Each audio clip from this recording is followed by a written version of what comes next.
Réttindaráðið fundar reglulega eftir ákveðinni dagskrá og þar eru fulltrúar nemenda, foreldra og starfsmanna og farið yfir niðurstöður kannana sem að ráðið gerir og til dæmis hvar þau upplifa þessu örugg, hvað í skólanum og svo reynt að vinna að úrbótum á því. Við hittumst einu sinni til tvisvar í mánuði og við förum yfir svona helsta sem á dagskrá hjá okkur og við komum með fyrirspurnir frá nemendum og svo komu kennararnir líka með hluti oft.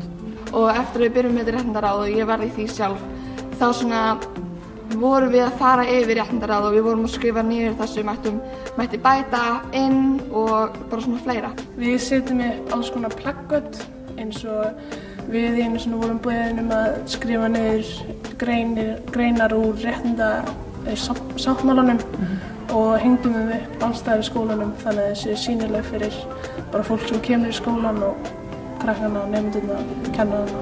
Þegar ég var í réttindaráði í 9. bekk þá fengum við verkefni í samfélagsfræði þar sem við ættum að velja okkur eina grein, segja það sem við vissum hana og teikna litla mynd og í rauninni fræðast hana og læra hana utan af. Að mæta á réttindaráðsfundina með yngri krökkunum er alveg stórkostlegt. Þau eru bara, finnst þetta bara æðislegt og bara mikið af hugmyndum og maður sá að maður gæti haft bara heilan skóladag á réttindaráðsfundi. Þau eru bara með endalista hugmyndum til þess að bæta sitt starf. Og eru svolítið gaman að sjá bara sem gegnum árið hvernig þau lærðu að hugsa heildina en ekki bara sjálfa sig. Fyrst var þetta svolítið svona, það er svolítið vesen, ég þarf alltaf að mæta í íþróttir á þriðjudögum, getum við ekki breytt því þannig að ég þá kannski búið 10 mínútur fyrir eða eitthvað svona. Svo svona í lokinu voru þau byrjað að hugsa kannski svona aðeins á svona heildarrætni nótum. Þau eru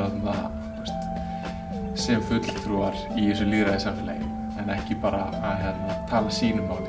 Réttindaráðið er búið að starfa nú í 2 ár, sama ráðið starfaði hjá okkur í 2 ár og fyrst vorum við náttúrulega bara í svona innleiðingaferli. Hittust alveg reglulega tvisvar í mánuði og stundum vikulega jafnvel þar sem við vorum að taka út hvað við þurftum að gera í raun og veru til þess að fá viðurkenningu sem réttindaskóli í UNICEF.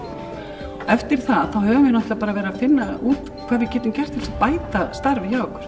Af því ég líti ekki á þetta sem einhvern loka punkt og fáir viðurkenningu sem réttindaskóli. Þetta er bara fyrsta skrefið í vegferðinni sem við erum í. Það er að vera bara UNICEF skóli út í gegn.